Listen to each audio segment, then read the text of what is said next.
Muchas gracias por su participación. Soy Carilyn Lavado. Y bueno, vamos a iniciar nuestro tema sobre tributación y fiscalización municipal, sin antes también agradecer a EFAJA por la invitación.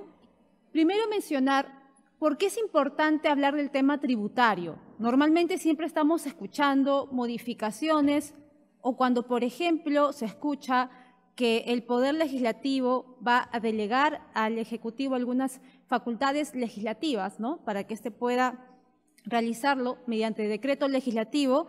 Normalmente se escuchan los temas en materia de tributos internos relativos a la competencia de la SUNAT.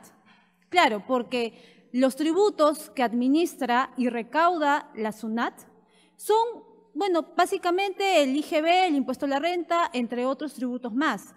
Sobre todo porque se trata de tributos que son el principal ingreso en fuente tributaria que va a tener como ingresos el Estado mismo, el gobierno, para poder de esa manera financiar los demás servicios u obras públicas.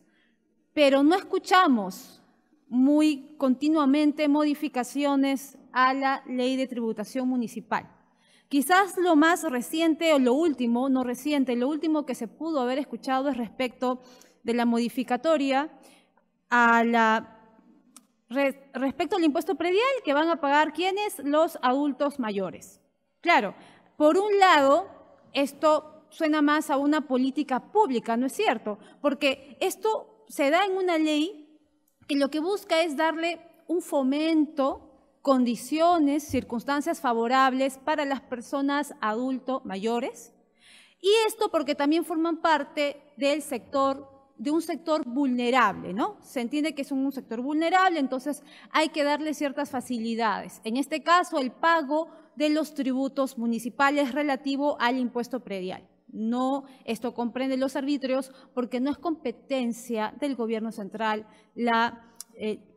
la regulación respecto de los arbitrios municipales, porque como nosotros sabemos, los arbitrios municipales se van a crear, modificar, exonerar mediante la ordenanza municipal respectiva. Pero claro, una cosa es la política nacional o sectorial y otra es la recaudación tributaria. Es decir, por un lado, se pensó quizás desde el gobierno central como una política a favor de cierto sector vulnerable, pero por otro lado, me pregunto si también habrá habido un estudio respecto al impacto a nivel de la recaudación de las municipalidades. Está bien que supervisan y recaudan el impuesto predial. ¿Cuánto se ha dejado de percibir? Si sabemos que también demográficamente hablando, si nosotros observamos que incluso nuestra pirámide social indica de que ya nuestra población va envejeciendo más, ¿no? Ya aquí, bueno, no estamos ya a la comparación de Europa, pero estamos justamente viendo eso. Entonces, no son pocos, son muchos, y el tema es, ¿se habrá medido ese impacto respecto a la recaudación de lo que se va a dejar de percibir? Ahora, claro está que automáticamente no es que todos los adultos mayores dejen de tributar, sino que tienen que solicitarlo según las normas tributarias respectivas, ¿no? Iniciando con ello, vuelvo a mencionar la importancia de la recaudación tributaria a nivel de los gobiernos locales, entendiendo las municipalidades provinciales y distritales, que tan importante es. ¿Por qué existen municipalidades que no le dan relevancia a la política tributaria, a las acciones de fiscalización, a las acciones de recaudación? Porque vamos a ver más adelante que si uno observa todos los ingresos que puede tener un gobierno local, en este caso las municipalidades, ¿cuánto creen que constituye el porcentaje por tributos? ¿Llegará al 50% o llegará hasta el 20%? En algunos casos ni siquiera se recaudan tributos, en algunos casos llegará hasta el 10% o ya quizás 20%. Pero las municipalidades sobre todo están financiándose o viviendo de las transferencias que les da el gobierno central a los gobiernos locales. Incluso hay municipalidades que están muy contentas solamente con el canon minero. Viven de eso y ahí están muy bien. Respecto de las acciones de fiscalización o recaudación de las cuales tienen competencia con respecto, por ejemplo, al impuesto predial, cero actuación. ¿Pero por qué también? Porque muchas veces cuando nosotros analizamos a los actores que integran estas municipalidades, a veces están más pensando en el tema quizás político. Entonces, lamentablemente el tema tributario puede ser no tan positivo políticamente y peor aún si los tributos pretenden ir a cobranza coactiva, ¿no? Algunos dicen a los municipios, oye, si tienes deudas tributarias y nadie te las paga, entonces ejecútalas, tienes la potestad coactiva. Y el municipio, bueno, sí la tengo, pero ya estamos cerca a las elecciones, entonces no es algo conveniente. Pero bueno, indicamos nuevamente, a propósito de este contexto que estamos señalando, que frente a esta realidad de la baja recaudación o la baja acción de fiscalización por parte de algunas municipalidades es también motivo por la cual se crea el plan de incentivos. El plan de incentivos que aprueba y promueve el Ministerio de Economía y Finanzas. Es bastante curioso esto porque le incentiva a que las municipalidades puedan incrementar sus niveles de recaudación. Obviamente esto también conlleva las acciones de fiscalización antes de ello. Y a cambio de ello, muy aparte de que estás beneficiado de tu propio actuar como municipalidad, yo te voy a hacer una transferencia de un par de millones por haber cumplido ciertas metas relativas a la recaudación del impuesto predial. Entonces, este plan de incentivos lo que quiere es también fortalecer la gestión municipal con respecto sobre todo al impuesto predial. Pero bueno, esa es a grandes rasgos un poco la realidad respecto a la recaudación tributaria. Ahora sí, iniciamos, porque estas ideas las vamos a ir manejando durante el desarrollo de la exposición. La potestad tributaria está en la Constitución, pero antes de ello hay que saber cómo se está organizando nuestro Estado. Constitucionalmente hay una doble estructura. Se maneja una doble estructura en nuestra Constitución, la parte dogmática y la parte orgánica o estructural o la organizativa, ¿no es cierto? La parte dogmática, donde están los derechos fundamentales, ahí está, por ejemplo, el derecho de propiedad, y que incluso es un límite a la potestad tributaria porque está prohibido confiscar, ¿no es cierto? Está prohibido la confiscación. Pero por otro lado, la Constitución tiene una parte organizativa, orgánica, y ahí la observamos. Nuestro Estado es uno e indivisible, descentralizado, claro que es descentralizado. Ahí observamos, por ejemplo, los gobiernos locales y regionales.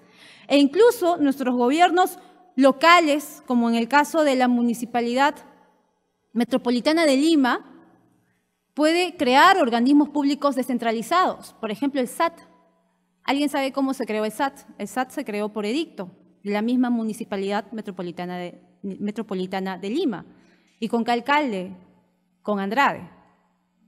Entonces, vemos de que estamos en un Estado, en un gobierno unitario, representativo, descentralizado. Y ahí tenemos en el siguiente párrafo un poco más detallado la estructura de nuestro Estado. Está integrado por regiones, departamentos, provincias y distritos. Tenemos 3 niveles de gobierno, ¿no? Como ustedes conocen, el nacional, el regional y el local. Más abajo indica las municipalidades provinciales y distritales son los órganos del gobierno local. Y bueno, ahí está el artículo 194, que es el que normalmente citan en sus resoluciones las municipalidades para señalar la autonomía política, económica, administrativa, lo cual ya se ha mencionado de que tampoco es autarquía, ¿no? No es que sean una isla y estén exentos incluso del control de legalidad. Todas las entidades públicas incluso están sometidas al control de legalidad por parte del Poder Judicial. Muy aparte de estar sometidos a un control de legalidad, también por otro lado hay políticas nacionales, hay políticas locales, regionales, sectoriales, y por más autonomía que tenga la municipalidad, las políticas dentro de su jurisdicción que quiere en este caso cumplir, no pueden contravenir las políticas nacionales. Por ejemplo, ahí está el famoso caso de la hoja de coca que se discutió a nivel constitucional, cuando mediante ordenanzas regionales determinados gobiernos dentro de nuestro país indicaron pues que era un patrimonio cultural dentro de su jurisdicción, a lo cual se originó una demanda de inconstitucionalidad por parte de la presidencia, indicando de que el tema de la lucha antidrogas era una política de carácter nacional y el gobierno regional no podía hacer esto de manera independiente o aislada, debía hacer de manera coordinada. Entonces, si bien es cierto, hay una autonomía política, económica y administrativa, los gobiernos locales, las políticas que pretendan implementar tienen que ir en armonía con las políticas nacionales. Y claro está que cuando se formulan políticas nacionales, no es que también el Estado cierre los ojos a la diversidad cultural que pueda haber en nuestro país. Las políticas nacionales tienen que considerar la diversidad cultural y eso también está incluso en los reglamentos que aprueban cómo se van a diseñar políticas públicas. Pero a ver, continuamos. Entonces acá tenemos cuadros más didácticos, el Estado, uno indivisible, y las características de los gobiernos que tenemos en el país, el territorio, los niveles de gobierno. Y bueno, aquí tenemos a los gobiernos locales en la Constitución y se definen de la siguiente manera, que estos promueven el desarrollo y la economía local y la prestación de los servicios públicos. Es importante porque si bien es cierto el gobierno central tiene que llegar a todos los ciudadanos, el gobierno local es el que está más cerca, puede tener un contacto quizás más directo con el ciudadano. Incluso el vecino, el alcalde, debería ser un vecino en teoría ejemplar, ¿no? Algunos, por ejemplo, indican, politólogos o sociólogos indican que el alcalde, pues, debería ser en teoría un vecino ejemplar y estar en contacto con los ciudadanos. Claro que en la realidad, cuando uno observa la legislación en materia de las elecciones, ¿no? O en materia política existe este tema del domicilio múltiple, ¿no? Entonces, claro, pueden haber casos donde hayan alcaldes en determinado distrito y que jamás vivieron allí y bueno, tampoco conocen la realidad, pero por un tema del domicilio múltiple, ahí están, ¿no? Bueno, son categorías que se crean en la misma norma y permiten este tipo de acontecimientos, pero bueno. Continuamos. También en la Ley Orgánica de Municipalidades se maneja el mismo concepto que en la Constitución, que las municipalidades provinciales y distritales son órganos de gobierno promotores del desarrollo local. Qué importante. Muchas municipalidades se enfocan a veces en obras públicas, en servicios públicos, también en la recaudación tributaria, pero olvidan su rol de promotor del desarrollo local. Debería haber también una promoción de la micro, pequeña empresa, claro, dentro de las competencias que pueda tener los gobiernos locales. Estamos avanzando y ya concretizando el tema de los tributos municipales, en este caso el impuesto predial. Tenemos también que a nivel de la Constitución están regulados cuáles son los bienes y rentas de las municipalidades. Ahí tenemos 9 tipos de ingresos municipales, pero lo que nos interesa ahora es lo siguiente, estos 2 tipos de ingresos, los tributos creados por ley a su favor, que también, en caso, por ejemplo, del impuesto de alcabala, si bien es cierto, lo recauda la municipalidad provincial, pero un porcentaje, que sería el 50%, va a ser transferido a la municipalidad distrital.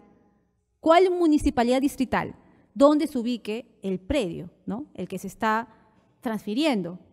Pero también tenemos como ingreso las contribuciones, tasas, arbitrios, licencias, bueno, son otro tipo de ingreso tributario que va a tener la municipalidad y que está establecido en la Constitución.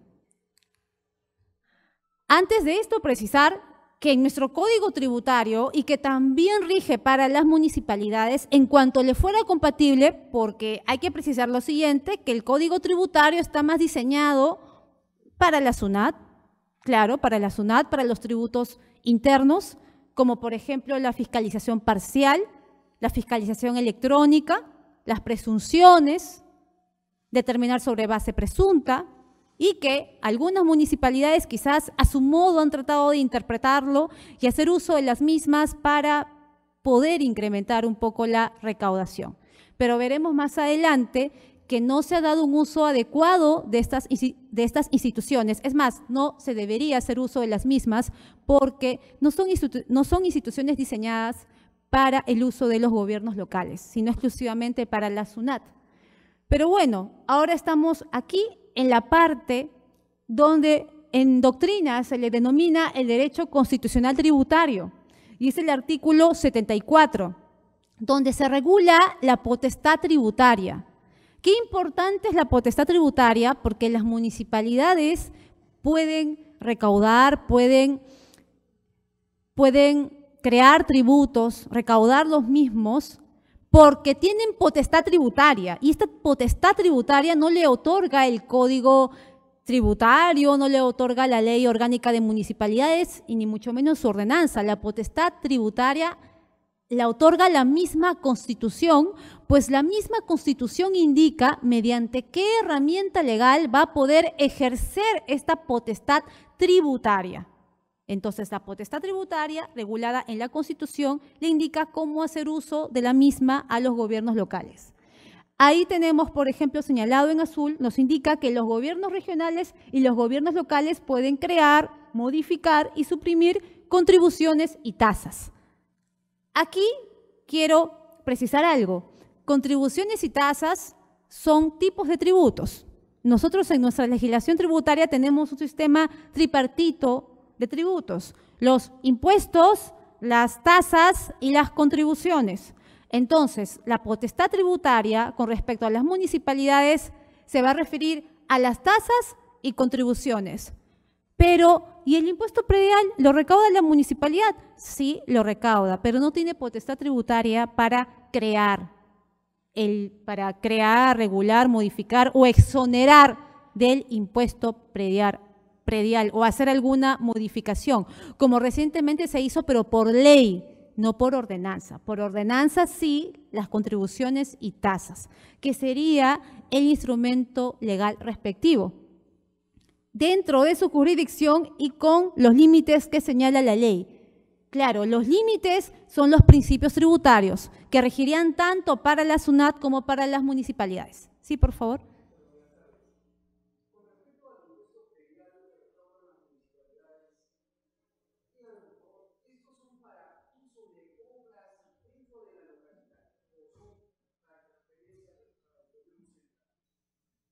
Esos son ingresos que tiene la propia municipalidad, es para poder realizar las obras o los servicios públicos que crea que requiere en este caso la población. No podría estar, digamos, utilizando eso para destinarlo a otras actividades que estén fuera de su jurisdicción.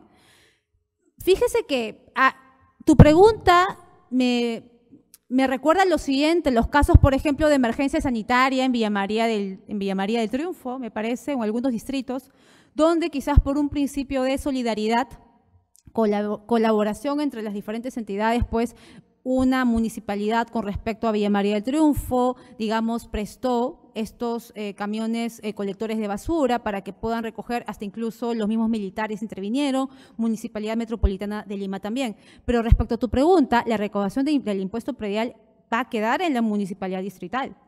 Claro, y va a hacer uso de la misma, no la tiene por qué en este caso destinar al gobierno central, más bien recibe transferencias del gobierno central.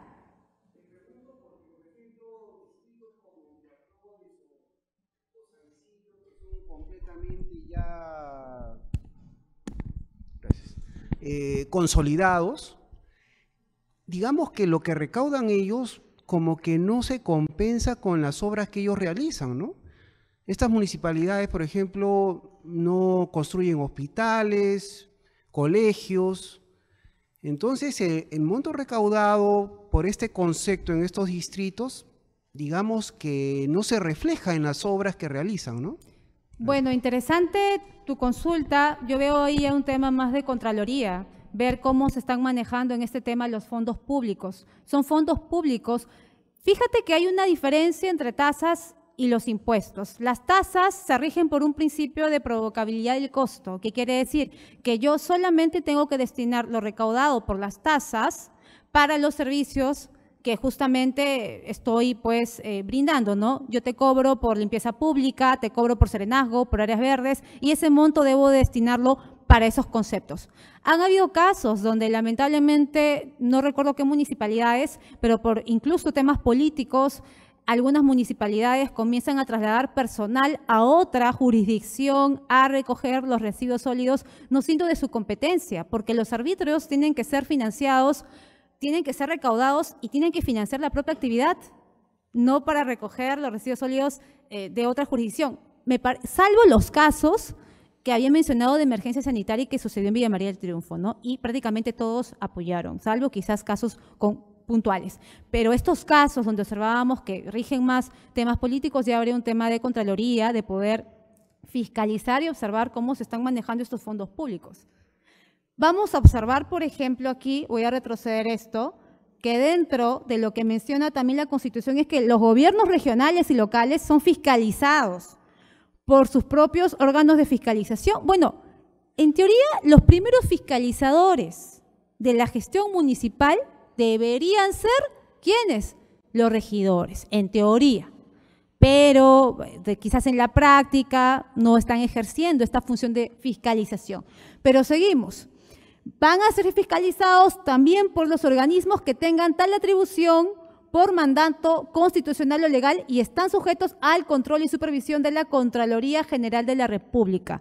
He escuchado recientemente que la Contraloría General de la República está comenzando a entrar con fuerza a inspeccionar, a fiscalizar a las municipalidades. Claro, esto ya dentro del sistema del control descentralizado y que debe ser de carácter permanente.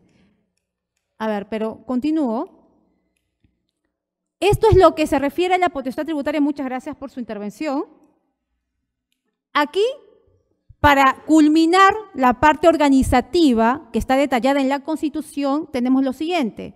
Hay municipalidades provinciales, las distritales, las de centro poblado, por ejemplo, Santa María de Huachipa, me parece, ¿no? Es una municipalidad de centro poblado, pero también hay municipalidades de régimen especial, como la Municipalidad Metropolitana de Lima y las municipalidades fronterizas. ¿Esto está dónde? Está en la Ley Orgánica de Municipalidades, está establecido ahí. Pregunta, ¿las municipalidades de centros poblados tienen potestad tributaria?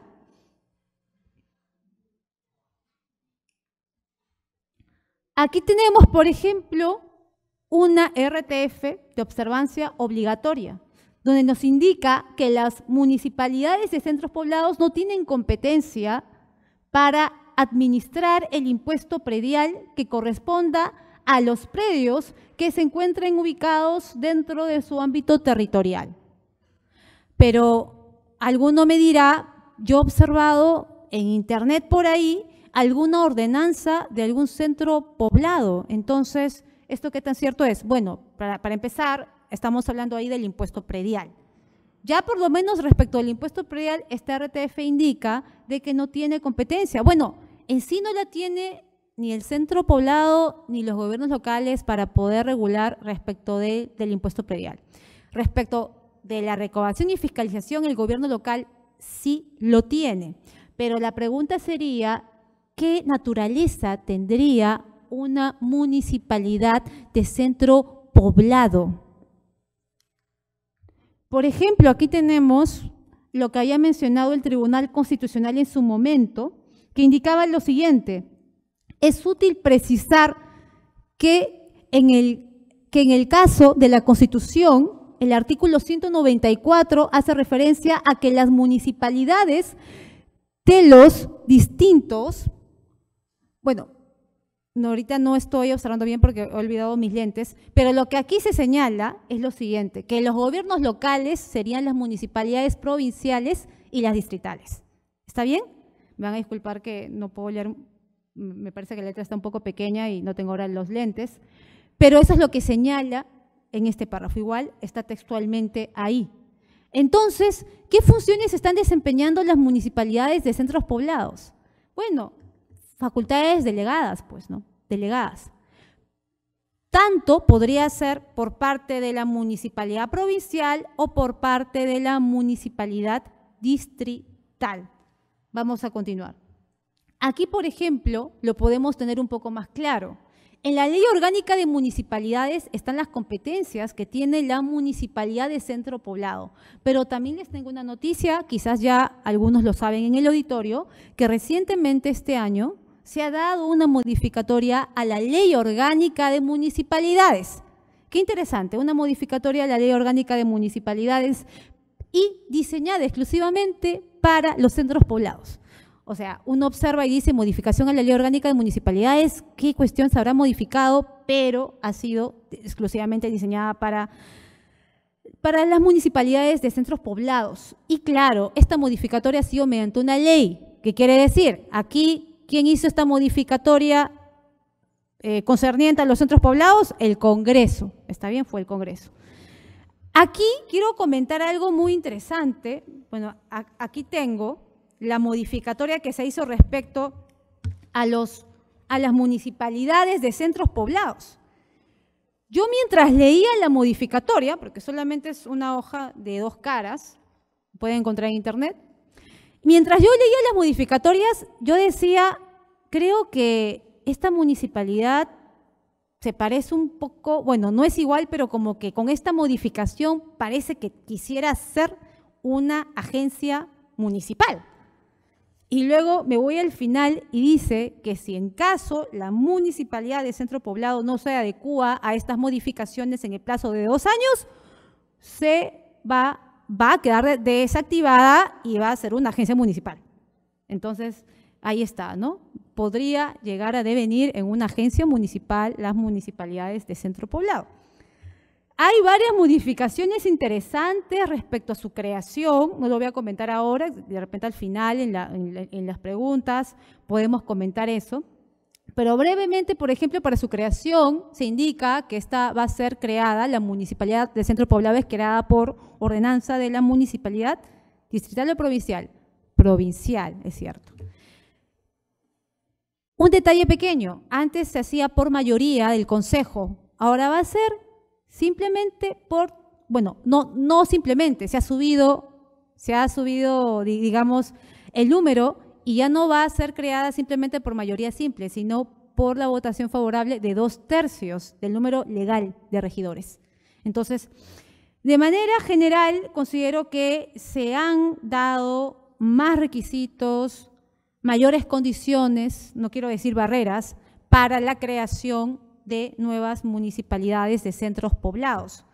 Y también considero que, si bien es cierto, bueno, si una municipalidad de centro poblado existe, va a tener que tener recursos, ¿cierto? Porque si no tiene dinero, si no tiene financiamiento, ¿cómo va a poder realizar sus funciones? Lo que decía la Ley Orgánica de Municipalidades era que va a tener, pues, va a tener facultades delegadas, pero también va a tener que tener transferencias por parte de las municipalidades, en este caso provincial o distrital, y que va a ser en función al número de la población que se tenga. Pero ahora también con la modificatoria se indica que las transferencias va a ser respecto a la libre disponibilidad que tengan, en este caso, la municipalidad provincial o distrital, y que incluso ya no va a ser en función a la población que se tenga en el centro poblado, sino en función a la población que va a ser atendida. O sea, se va a restringir el parecer, o se quiere, por lo que veo, trato de entender de que huele esto a que se está restringiendo un poco más el financiamiento que puedan tener las municipalidades de centro poblado.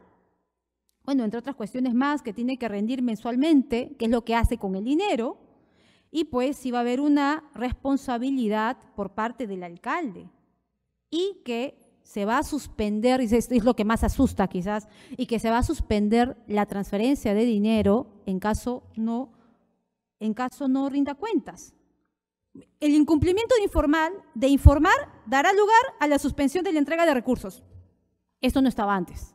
Entonces, yo creo que las municipalidades de centro poblado tienen que poder leer muy bien esto y ver pues qué se puede hacer al respecto, ¿no? Cómo se van a manejar ahora para no llegar a ser una agencia municipal, según lo establece esta modificatoria. Pero respecto a los tributos, las municipalidades de centros poblados pueden recaudar los árbitros municipales porque al tener un contacto también más directo con el vecino, pues van a prestar estos servicios de limpieza pública, serenazgo y también de mantenimiento de los parques y jardines y áreas verdes. Esto lo decía también la anterior Ley Orgánica de Municipalidades, pero con la modificatoria se ha estructurado, se ha organizado y se ha puntualizado cuáles son los tipos de recursos que van a tener estas municipalidades de centros poblados. Ahí menciona claramente los arbitrios, entre otro tipo de ingresos, también por TUPA, que son derechos, ¿no? Derechos de tramitación. Y ojo, que los arbitrios y los derechos, ¿qué son? Tasas, igual son tributos. Y bueno, aquí tenemos algo respecto de las ratificaciones de ordenanzas. Creo que me pasé una pregunta. No, bueno, estamos continuando. Hay que precisar que para que las municipalidades distritales puedan cobrar estas tasas, llámese derechos o arbitrios, va a tener que pasar por un procedimiento de ratificación de ordenanzas y que lo va a tener que ratificar la municipalidad provincial. Está bien, eso está también establecido en la Ley Orgánica de Municipalidades, dice en materia tributaria. Y claro, ¿por qué tributos son las tasas y los arbitrios? Pregunta, ¿afecta la potestad tributaria de las municipalidades distritales la ratificación de las ordenanzas por parte de las municipalidades provinciales? ¿Afecta?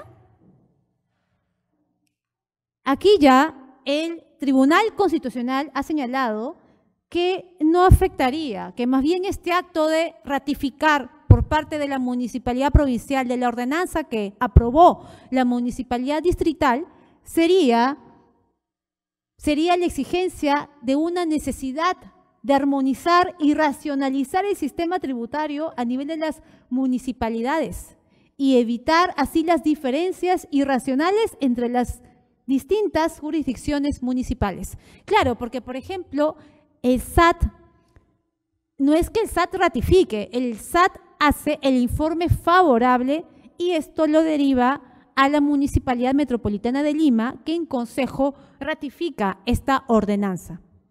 ¿Está bien? La ratifica. Ahora, acá tenemos lo siguiente, que también se ha dado una modificatoria, pero ya hace varios años, a la ordenanza 1533, que era la que regulaba todo el procedimiento de ratificación de las ordenanzas municipales. Esto a cargo de la Municipalidad Metropolitana de Lima y con ayuda de su organismo público descentralizado, el SAT, que por cierto, para poder realizar un informe favorable de las ordenanzas de arbitrios y de las tasas, como por ejemplo el TUPA, cuenta no solamente con abogados, sino también con economistas, porque ustedes bien saben que no se puede cobrar porque sí. Debe haber una debida y técnica estructura de costos. Bueno, simplemente recordando que respecto a los criterios que manejaban anteriormente las municipalidades para determinar el cobro de los arbitrios municipales, se utilizaban criterios como el valor del predio, lo cual esto ya ha quedado descartado. Y de esta manera, nosotros también podemos revisar en Internet diversa jurisprudencia del Tribunal Fiscal en la cual se señalaba los criterios para determinar los arbitrios municipales. Bueno, acá tenemos algunas estadísticas, ya que hablamos de arbitrios municipales, respecto de qué municipalidades o en qué lugares del país, qué municipalidades no realizan el servicio de recojo de residuos sólidos, o sea, cero. ¿Cómo estarán esas calles? Ahí vemos quién encabeza esta lista, pero lo bueno es que tenemos al costado otra estadística, y bueno, sí, es la mayoría de municipalidades que sí efectúa el recojo de residuos sólidos, hay un pequeño porcentaje que no lo realiza y está al costado, ¿no? Vemos que en qué lugar, qué municipalidades lo lideran. Bueno, acá tenemos también otra estadística que voy a pasar, ya luego lo podemos ir comentando, indicadores de gestión municipal. Esto lo pueden descargar de Internet. El INEI realiza este tipo de indicadores. Bueno, acá tenemos el número de municipalidades provinciales, distritales y de centro poblado que cada vez iba aumentando, pero ahora con la modificatoria a la Ley Orgánica de Municipalidades vamos a ver qué tanto impacto tiene respecto del número que iba creciendo, respecto del número de municipalidades de centros poblados. Ahí tenemos en qué necesidades técnicas tienen las municipalidades de especialistas en materia tributaria. Podemos ver datos aquí también.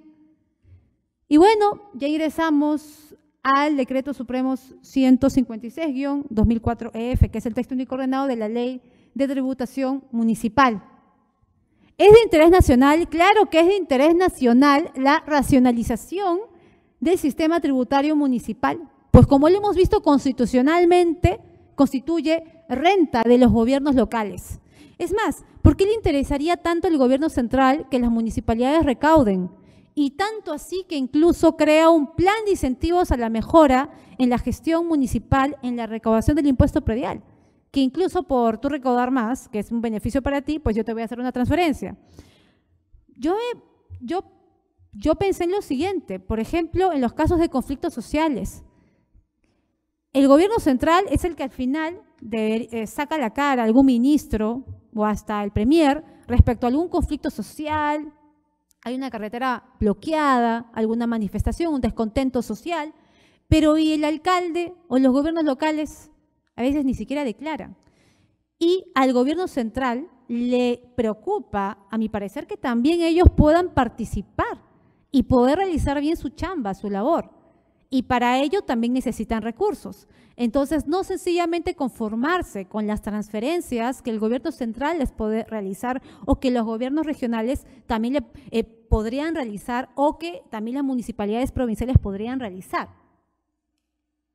Aquí tenemos los diferentes ingresos que va a tener la municipalidad, ingresos de tipo tributario. ¿Está bien? Ahí, por ejemplo, está el Foncomún.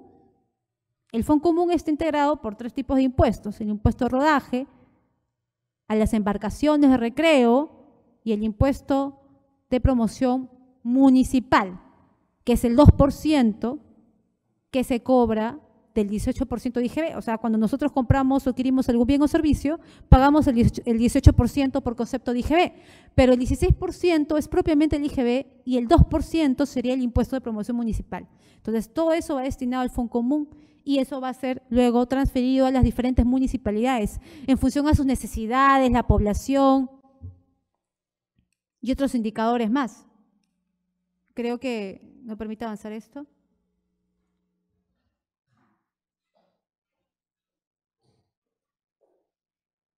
A ver. Sí, ahora sí. Bueno, acá tenemos el cuadro que hemos comentado al inicio de la exposición respecto a los ingresos que tienen las municipalidades. Como ustedes pueden observar, llega al 20% y tanto, ¿no? Respecto a los ingresos corrientes. Y no es que el 20 y tanto por ciento sea por ingreso tributario, sería un porcentaje de ese 20 y tanto por ciento como ingreso tributario, mientras que el gran ingreso de las municipalidades están por las transferencias. ¿Qué nos indica la Ley de Tributación Municipal? Está bien, nos da también otra alternativa para poder incrementar la recaudación. ¿Qué son? Los convenios que las municipalidades puedan realizar con las diferentes entidades financieras. ¿Lo realizan con frecuencia? Bueno, no tanto que digamos. Pero ahí encontré en internet un modelo, por ejemplo, de la Municipalidad de Rímac, que autorizaba en este caso al alcalde de la municipalidad a poder ya suscribir los convenios para que se puedan recaudar a través de estos bancos, ¿no? Bueno, el banco que observamos ahí, también había otro banco en otra ordenanza. Aquí tenemos alguna estadística respecto del uso del sistema financiero que hace la municipalidad, porque para incentivar a la recaudación tributaria, si bien es cierto, por un lado la SUNAT dice que tú puedes pagar en las agencias bancarias, puedes realizar transferencias bancarias. Yo, por ejemplo, he pagado mi impuesto a la renta con una transferencia bancaria. No he tenido que ir al banco, ni a una agencia, ni nada de ello, con facilidad. La pregunta es si uno con esa facilidad puede pagar sus tributos municipales. Y observamos algunas estadísticas de cómo hacen uso del sistema financiero las municipalidades distritales. Toda esta información, lo vuelvo a indicar, lo pueden encontrar dentro de la página del INEI y que, bueno, salen demasiadas hojas, realmente es un archivo PDF bastante pesado. Acá continuamos respecto a qué son los impuestos y ya lo hemos señalado, los impuestos no hay una contraprestación directa por parte de la municipalidad. La municipalidad, si bien es cierto, esto lo tiene que utilizar para la población, pero no hay una contraprestación directa o potencial como sí lo habrían respecto a los arbitrios municipales, y esto tiene concordancia con el Código Tributario. Aquí tenemos los 6 tipos de impuestos que van a poder, que son los impuestos municipales, los tributos municipales, algunos a cargo de la municipalidad distrital y otros a cargo de la municipalidad provincial. El programa de incentivos a la mejora de la gestión municipal, ¿con qué impuesto está relacionado? Ya lo hemos mencionado, sobre todo con el impuesto predial. Aquí tenemos un concepto de lo que es el programa de incentivos. Las metas, una de las metas del programa de incentivos, porque son diferentes metas, no todo se reduce al tema tributario, pero ahí está, es la meta 2, fortalecimiento de la administración y gestión del impuesto predial. Ahora sí, el impuesto predial. Ahí tenemos conceptos de lo que gravaría el impuesto predial. Claro, grava la propiedad. Antes de ingresar a este punto, algunas municipalidades tienen en su sistema predial a poseedores. Y he conocido casos donde si no puede ubicar al propietario, ¿a quién le cobra? Al poseedor. Pero no ha hecho ninguna búsqueda de quién es el propietario. Sencillamente fiscalización ha ido y ha empadronado a la persona que vio ahí y listo, pero no ha realizado ninguna búsqueda. Ya en sede del Tribunal Fiscal también se ha indicado de que el sujeto pasivo del impuesto predial es el propietario, no es el poseedor. El poseedor tiene la calidad de responsable tributario. A ver, el sujeto pasivo puede ser el contribuyente o el responsable. El contribuyente, el propietario. Responsable puede ser el poseedor o el tenedor. ¿Pero en qué casos lo va a hacer? Cuando no se pueda ubicar al propietario, pero esto implica que la municipalidad haya realizado una búsqueda previa de quién es el titular de este predio. Ejemplos, podría observar registros públicos. Alguien por ahí dirá, registros públicos cuesta, claro, porque fíjense, yo no sé si habrán ciudadanos o todos pertenezcan a alguna entidad municipal, pero un ciudadano que no participa de la entidad municipal, ¿qué visión tiene? Que el Estado debería ser uno solo, que el Estado debería estar interconectado o no, que la información que dé la RENIEC debería conocerla la municipalidad o no. Tú que me preguntas si soy propietario o no, tú debes de tener, haces sonar, no, vecino, pero es que yo tengo que pagar, tengo que tener saldo y tiene que, porque si manejo mal el saldo, también Contraloría o el OSI puede supervisar esto. Ahora, por ejemplo, ya hace varios años se ha implementado el PIDE, ¿no? La plataforma de interoperabilidad del Estado, en la cual el Estado, si bien es cierto, un unitario, indivisible, claro, hay niveles de gobierno, pero debería compartir esa información, ¿no? Y si no la tiene, debiendo tenerla, pues pediría una declaración jurada respecto a algunos trámites que se dan en estas entidades públicas. Pero bueno, volviendo al punto, debería realizar una búsqueda de quién es el propietario.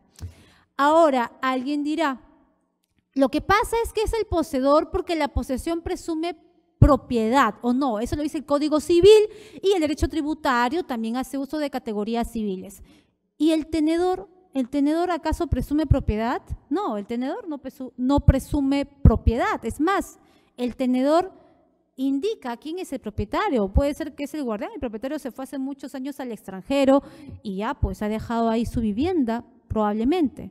El tenedor no tiene el ánimos de querer ser propietario, pero la legislación igual indica como responsable en caso no se pueda pues identificar a un propietario poseedor o tenedor. Ya incluso luego la misma norma da una salida a este tenedor o poseedor indicándole que puede luego cobrarle el monto pagado a la municipalidad al real titular de la propiedad. Es lo mismo ser titular de una concesión minera y titular de un predio en concesión. ¿Qué sucedió? Era una pareja de esposos, y aquí empezamos con algunos casos. Era una pareja de esposos. A ver, antes de seguir avanzando, quisiera saber lo siguiente. Quizás yo estoy avanzando presumiendo que todos tenemos un nivel mínimo o básico de tributación municipal, o quizás quieren que explique algunos conceptos un poco más. ¿Estamos avanzando bien? ¿Sí? ¿Al fondo? ¿Sí? Cualquier intervención pueden participar, me parece que también podamos dar el micrófono, pero a ver, continuamos. Es lo mismo ser titular de una concesión, por ejemplo, minera, y titular del predio en concesión. ¿Qué pasó en este caso? Era una pareja de esposos que había recibido mediante un contrato transferencia de las acciones con respecto a una concesión minera. Ya se les había transferido y ellos querían pues registrarse en la municipalidad indicando que como esta concesión era relativa a un predio, pues ellos eran propietarios del predio. Entonces esto llegó al Tribunal Fiscal y el Tribunal Fiscal había indicado, lo pueden leer porque es un párrafo y tenemos varias diapositivas aún, de que esto no acredita que tengan la propiedad. Entonces se deja salvo, indica el Tribunal Fiscal su derecho a que vuelvan, pero con una documentación que les acredite la propiedad. Porque el ser sencillamente titulares de una concesión minera no les hace, en este caso, propietarios del terreno para que quieran inscribirse en la municipalidad como tales, lo que indica el tribunal. Avanzando un poco más, ¿por qué componentes está constituido el valor del predio, la base imponible? Porque la base imponible es un concepto muy importante en el impuesto predial. Va a grabar la base imponible. La base imponible, ¿qué es? El valor del predio. ¿Está bien? Y el valor del predio va a tener ciertos componentes. Va a ser compuesto por el valor de la edificación, el valor del terreno y el valor de las instalaciones fijas y permanentes. Ahora, cada concepto va a tener una metodología de valorización. En el caso del valor de la edificación se le va a aplicar los valores unitarios oficiales de edificación, que se aprueba cada año hasta el 31 de octubre por parte del Ministerio de Vivienda. Respecto de la valorización del terreno, vamos a tener que verificar la tabla de los valores arancelarios de terrenos. Y respecto de obras complementarias, son las instalaciones fijas y permanentes, lo que diga el Reglamento Nacional de Tasaciones. Incluso ya también se aprueban tablas de determinadas obras complementarias e instalaciones fijas y permanentes. Por ejemplo, muros, cercos, cisternas, entre otros. ¿Cómo determino si un predio es urbano o rústico?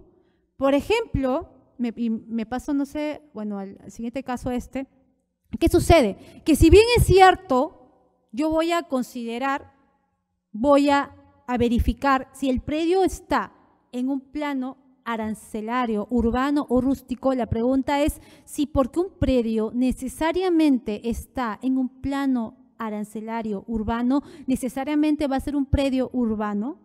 El Tribunal Fiscal indicó en este RTF y en las siguientes que sigue de que no necesariamente. Entonces, aquí también debe existir una labor de fiscalización por parte de la municipalidad, porque va a tener que utilizar y hacer uso del Reglamento Nacional de Tasaciones para poder determinar si un predio es urbano o rústico, y no sencillamente si este predio está en un plano arancelario urbano o rústico. Hay casos y casos. Vamos a observar, por ejemplo, de que uno de los criterios que se maneja para decir que un predio no es urbano es cuando están en terrenos, cuando un predio no es urbano, cuando está en terrenos que carecen de habilitación urbana, por ejemplo, es un criterio. ¿Y qué es la habilitación urbana? ¿Qué es la habilitación urbana? La habilitación urbana es la conversión de un terreno rústico o eriazo a uno urbano, pero ¿cómo? Cuando se implementan servicios públicos. Lo mínimo que sería electricidad, desagüe, alumbrado público. Y adicionalmente, ahora lo que ya se está comenzando a promover, el gas y sistemas también de telecomunicaciones. Pero en San Borja o en Surco, ¿ustedes creen que hayan predios rústicos? Si todo lo vemos totalmente urbanizado. No sé si aquí haya un participante de la Municipalidad de San Borja o Surco, conversando con algunos servidores públicos de estas municipalidades, indican de que sí lo hay. Y es que dentro del Reglamento Nacional de Tasaciones es importante, por eso está RTF y las demás que siguen, que para definir si un predio es urbano o rústico hay que observar el Reglamento Nacional de Tasaciones. ¿Por qué? Porque dentro de este reglamento está establecido la categoría de las islas rústicas, que si bien es cierto, por ejemplo, en la jurisdicción, en lo que es el distrito de Santiago de Surco, si bien es cierto, puede estar todo, todo habilitado, puede contar la mayoría de casas con servicios públicos, hay islas rústicas, donde no cuentan con estos servicios. Igual también en San Borja. Son casos bastante peculiares, pero ahí están. Pero esto se va a determinar gracias a qué? A la aplicación del Reglamento Nacional de Tasaciones. ¿Cómo determinas un predio es urbano rústico? La definición de predio urbano rústico no la vamos a ubicar lamentablemente en la Ley de Tributación Municipal. La Ley de Tributación Municipal nos indica, grava la propiedad que tiene sobre un predio urbano rústico, pero no la define. Entonces, ¿a dónde vamos? También vamos al Reglamento Nacional de Tasaciones. Un predio ubicado en los planos arancelarios de áreas urbanas le otorga reconocimiento de terreno urbano y hemos dicho que necesariamente no. Aquí, por ejemplo, en el Reglamento Nacional de Tasaciones hay un capítulo que habla de la evaluación de terrenos rústicos en zonas de expansión urbana e islas rústicas, ¿no? Ahí podemos encontrar este tipo de conceptos. Y aquí tenemos a detalle las definiciones que se manejan en el Reglamento Nacional de Tasaciones respecto a lo que sería el predio urbano, rústico y también las instalaciones fijas y permanentes. Respecto a las instalaciones fijas y permanentes, es claro que la idea medular que se tiene es si estas instalaciones que forman parte del predio pueden ser o no separadas, alterando o no, o deteriorando o no, o destruyendo o no el predio. Y lo bueno es que ya hay diferentes tablas aprobadas respecto a cómo se valorizan incluso estas instalaciones fijas y permanentes. Y ahí nos dan unos ejemplos de lo que serían las instalaciones fijas y permanentes. Otra RTF importante y que es de observancia obligatoria es cómo determino la base imponible de obras en ejecución. Cada 1 de enero determinamos no solamente la base imponible, sino también quién es el sujeto pasivo del impuesto predial. Pero ¿qué sucede cuando hay obras en ejecución?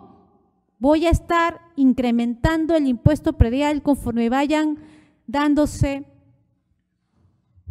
los actos de ejecución de estas obras. Sucedió que en la Municipalidad de Surco, por el año 2013, una empresa inmobiliaria, tenía que ser una empresa inmobiliaria, claro, solicita la devolución de los pagos que había hecho por concepto del impuesto predial respecto del año 2012. Y decía un momento, Municipalidad de Surco, tú me tienes que devolver esto porque he revisado que tú deberías aplicar el artículo 31 de la Ley 29.090, que es la ley que regula las licencias de edificación y habilitación urbana. ¿Está bien? No leo esto porque también creo que está con letras un poco chiquitas y no puedo observarlo. No tengo una buena vista y esto que estoy bastante cerca. Pero bueno, ¿qué indica este artículo 31 de la Ley 29.090? Indicaba que no se puede realizar cobros o está determinando el impuesto predial, por ejemplo, respecto de obras en ejecución. Se va a determinar siempre y cuando pues haya una conformidad de la obra, por ejemplo, o una recepción de la obra también, ya sea en el caso de una licencia de edificación o ya sea en el caso de una licencia de habilitación urbana. Entonces, ¿qué pasó? Que querían que los montos que había pagado durante el 2012 esta inmobiliaria, la Municipalidad de Surco se lo devuelva. ¿Por qué? Porque aún todavía mi proyecto sigue. No hay conformidad de obra. No la hay. Y tampoco mi licencia vence.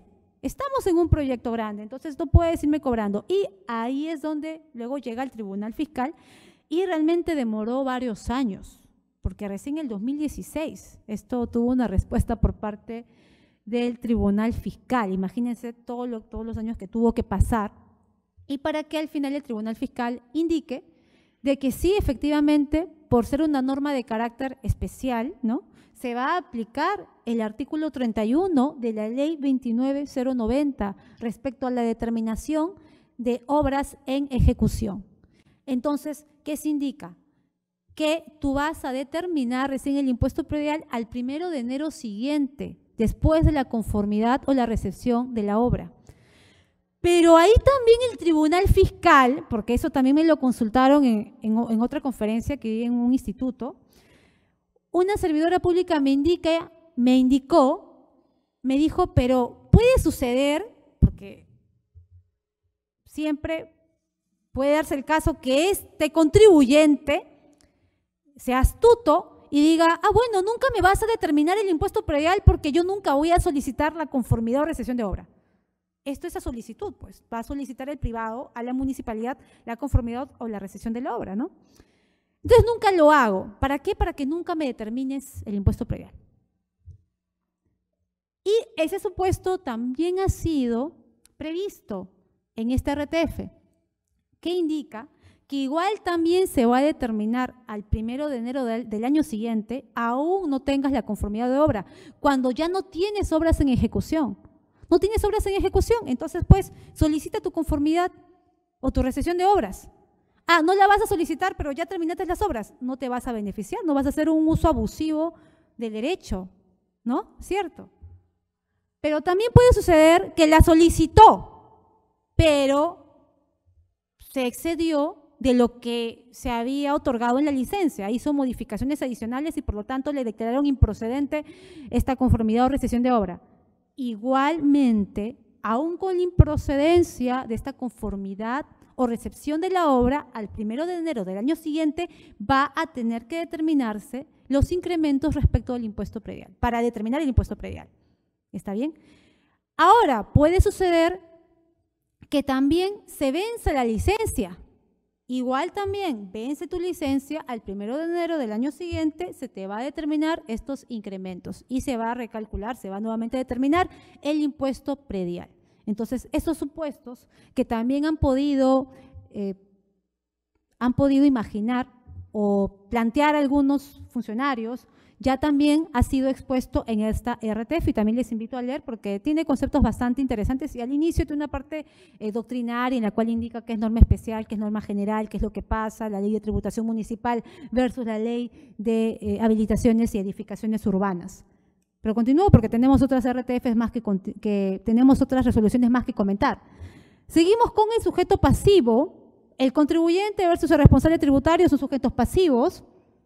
Sabemos que si existe copropiedad va a tener pues que declararse el porcentaje respecto de cada uno, ¿no? Si es que no se sabe cuál es el porcentaje, pues yo le voy a atribuir el 100%, salvo que me indique cuál es el porcentaje que le corresponde. Pregunta respecto a sujeto pasivo. Si fallece el propietario del predio, ¿quién asume las deudas por tributos municipales? En el cielo, algunos indican, no en el cielo, pero no. Es aquí. Si fallece el propietario del predio, ¿quién asume las deudas por tributos municipales? Hay que precisar aquí lo siguiente, los tributos municipales no son sinónimo de multas, para empezar. En distintas ordenanzas municipales y también en algunas legislaciones sectoriales se indica que respecto a las multas tendrían la naturaleza de, bueno, son sanciones, ¿no? Y al ser sanciones, tendrían una naturaleza de castigo o de alguna aflicción que se le otorga al administrado. Entonces, no es una obligación tipo deuda tributaria, una multa es una sanción. Sería más comparado con una sanción penal. Claro, no es una sanción penal, pero ambos forman parte del ius puniendi del Estado. El ius puniendi del Estado le da la capacidad al Estado para imponerte penas o en todo caso también las multas, ¿no? Forma parte del ius puniendi del Estado, su potestad sancionadora. Pero así como las penas son personalísimas, las multas son personalísimas. En el caso de las personas naturales, si la persona fallece, la multa debería extinguirse, en teoría. Pero ¿qué pasa en el caso de las deudas tributarias? no son multas. Entonces, estas van a tener igual que responderse con la masa hereditaria que deje, en este caso, la persona, el contribuyente que ha fallecido. Entonces, si fallece el propietario del predio quien asume las deudas por tributos municipales, aquí tenemos, por ejemplo, la siguiente RTF, en la cual nos indica que va a haber una sucesión intestada en caso no haya dejado un testamento. Entonces va a responder, en este caso, la sucesión intestada, la sucesión indivisa, que es la que normalmente también logra inscribirse en la municipalidad. Y ya en caso se dé la división o partición, también los herederos van a poder ser sujetos del impuesto predial al 1 de enero del año siguiente de ocurrido este hecho. Y claro, van a tener que responder respecto de las deudas del contribuyente fallecido en función al patrimonio que ellos pues están recibiendo, ¿no? Porque obviamente no van a responder con su propio patrimonio de ellos, sino con lo que ellos están recibiendo, porque así como yo recibo activos, también recibo pasivos por parte del causante. ¿Sucede lo mismo en el caso de las multas? No, hemos mencionado que las multas forman parte de la potestad sancionadora.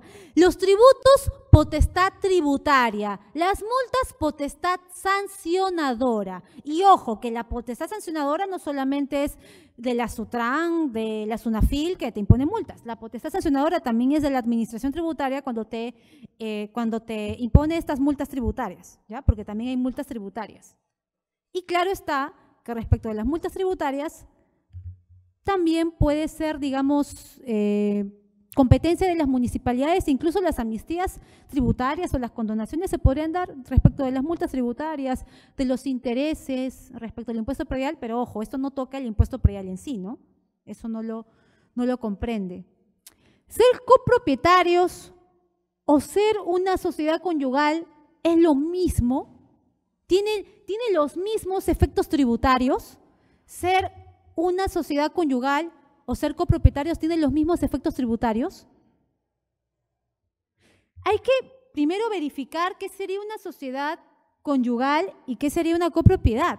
Porque una sociedad conyugal, entendiendo que estas personas se hayan casado sin haber acordado que va a haber una separación de patrimonios, y claro, la separación de patrimonios se va a realizar en la notaría, vía escritura pública, y es ahí donde normalmente no se hace, pero ya hay algunas personas que están comenzando a realizar la separación de patrimonios cuando se casan. Pero si no dicen nada, operaría en las sociedades gananciales, ¿no? Son una sola persona, literalmente incluso para el derecho, son una sola persona. Pero la copropiedad es diferente, porque en la copropiedad ambos mantienen su propia autonomía y van a ser propietarios respecto a cierto porcentaje de acciones y derechos respecto de un bien. Si son una pareja de casados, son propietarios los dos respecto del 100% de todo el predio. Pero si son copropietarios, lo serán pues en 50-50, 30-70, y ahí la diferencia. ¿Qué pasó en el presente caso? En el presente caso sucedió lo siguiente, que la señora era propietaria de un predio. Bueno, en un inicio, ambos eran copropietarios de un predio, es decir, 50%, 50%. ¿Está bien? Luego, bueno, se inscriben así, la municipalidad también tiene esa referencia, y luego sucede que la señora verifica la normativa y dice, yo soy adulto mayor, ¿no? Y la norma dice, hay un dato importante, luego se casaron, ¿está bien? Se casaron, pero tuvieron un periodo amplio de convivencia, o sea, ellos dijeron que eran una unión de hecho, ¿no? Porque habían convivido más de 2 años de manera continua y que habían convivido 10 años, ¿no? Muchos años, ya después se casaron, ¿no? Entonces la señora observa la legislación y dice, yo soy adulto mayor, eso lo vamos a hacer más adelante, yo soy adulto mayor y soy beneficiaria de la inafectación de las primeras 50 UITs del valor del predio. Entonces, la señora quería la inafectación respecto del 100% del predio, porque la norma dice que puede ser uno de los esposos, ¿no? Que sea de la sociedad conyugal. Si yo estoy casada, entonces, y yo soy la que es adulto mayor, entonces puedo dejar de pagar el impuesto predial porque mi predio no vale más de 50 UITs. Ya. ¿Qué pasó en este caso? la municipalidad le había denegado y llegando al Tribunal Fiscal sucedió lo mismo. ¿Por qué? Porque la señora había adquirido este bien en copropiedad, pero luego indicó, no, yo en sí lo adquirí, pero en unión de hecho, porque lo había adquirido muchos años después de la convivencia. Pero algo que se precisó también en este RTF era de que nunca se llegó a inscribir, nunca se llegó a dar un trámite regular, un trámite respectivo para que se configure esta unión de hecho. Y quiere decir que esto debió haberse tramitado conforme a ley y no simplemente haber convivido de facto. Entonces, nunca se configuró los efectos que originan la unión de hecho. Por lo tanto, la inafectación del impuesto predial que quería la señora solamente le iba a corresponder respecto del 50% y ya no del 100%. Porque finalmente aquí lo que se configuró fue la copropiedad, no logrando acreditar el tema de la unión de hecho y que además también el matrimonio sucedió después. Sabemos que por normas del Código Civil, uno cuando se casa tiene sus bienes propios. Es cierto, ¿no? Maneja sus bienes propios. Ya luego, después de casado, los bienes que pueda adquirir ya serían bienes conyugales, ¿no? Aquí, cada 1 de enero se va a configurar la situación de sujeto pasivo del impuesto predial. Acá tenemos las diferentes tasas, bueno, en este caso las alicuotas, ¿no? Las alicuotas, 0.2%, 0.6%, 1%. Y ahí tenemos también los montos, hasta 15 UITs, hasta las 60 UITs y más de 60 UITs, ¿no? Mínimo alrededor de 25 soles se podría cobrar por el concepto del impuesto predial. Aquí tenemos un cálculo. Quiero ver el tema de la hora. Bueno, estamos bien. Lo podemos ir luego revisando también para poder seguir revisando jurisprudencia. Me parece que estas diapositivas también, disculpen, van a estar colgadas en la página de Faja. No se preocupen, también va a estar colgada y pueden verificar el tema de algunos cálculos. Estas alicuotas son de escala progresiva acumulativa. ¿Qué quiere decir? Que las primeras 15 UITs van a tributar en función al 0.2%. El excedente, si es que vale más, va a tributar en función al 0.6%. Y si vale más de 60 UITs, ese excedente va a tributar el 1%. Está bien, es una escala progresiva acumulativa. Bueno, aquí tenemos un listado de los inafectos al pago del impuesto predial. Aquí los predios de propiedad tenemos un listado, no vamos a mencionarlos todos, pero ahí están en la Ley de Tributación Municipal. Vamos a comentar, por ejemplo, uno, que es la siguiente. Por ejemplo, cuando revisamos en Internet o en los periódicos, alguien habrá leído el embargo a la SUNAT. Fíjense, es bastante gracioso porque la SUNAT es la que embarga por el cobro de los tributos internos, pero que alguien embarga a SUNAT es bastante gracioso, ¿no? Medio curioso. Claro, porque la SUNAT hasta ese momento, hasta antes que se emita esta resolución del Tribunal Fiscal, pues se consideraba que la SUNAT, entre otras entidades públicas, estaban obligadas al pago del impuesto predial, porque no estaban comprendidas en la categoría de gobierno central, porque eran organismos públicos, pero que no formaban parte del gobierno central. O sea, se entendía como el gobierno central a los ministerios, pero no a la SUNAT o a este tipo de organismos públicos. ¿Qué pasó cuando se da esta resolución del Tribunal Fiscal que se dio el año pasado? Esto es algo reciente. ¿Qué es lo que dice? Perdón, creo que los titulares de la actividad minera, creo que estoy retrocediendo, es esta, perdón.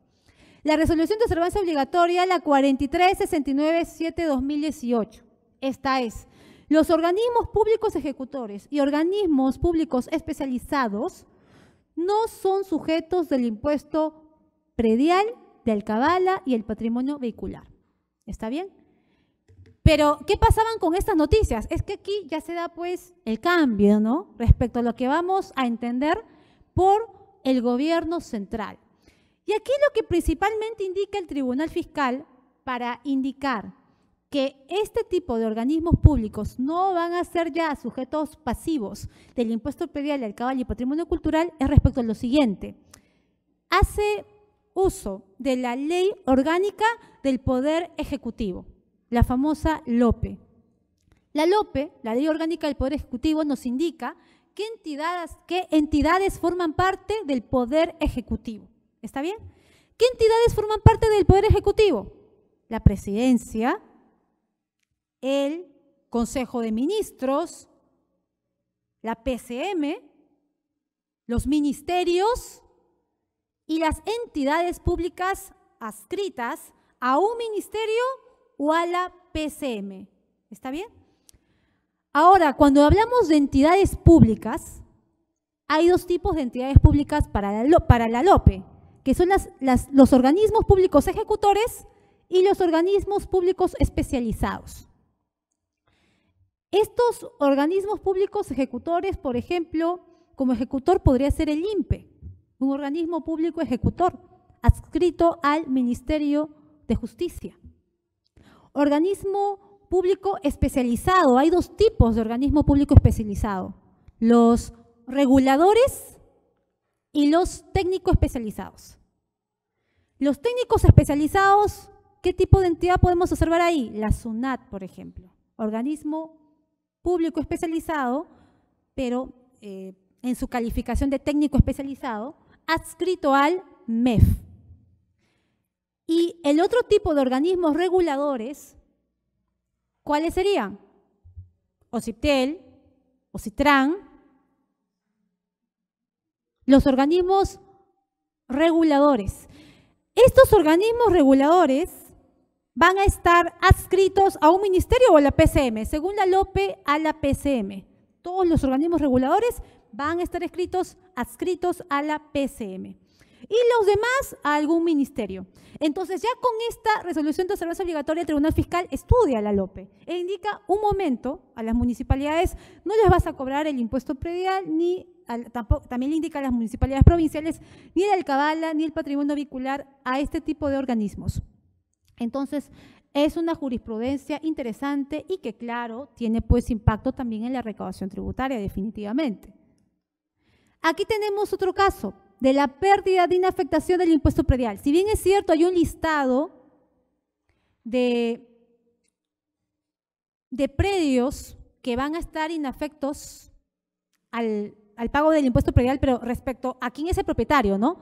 Respecto a quién es el propietario. Porque si el propietario es el gobierno central, entonces no va a tributar respecto de este predio, que es el que hemos mencionado.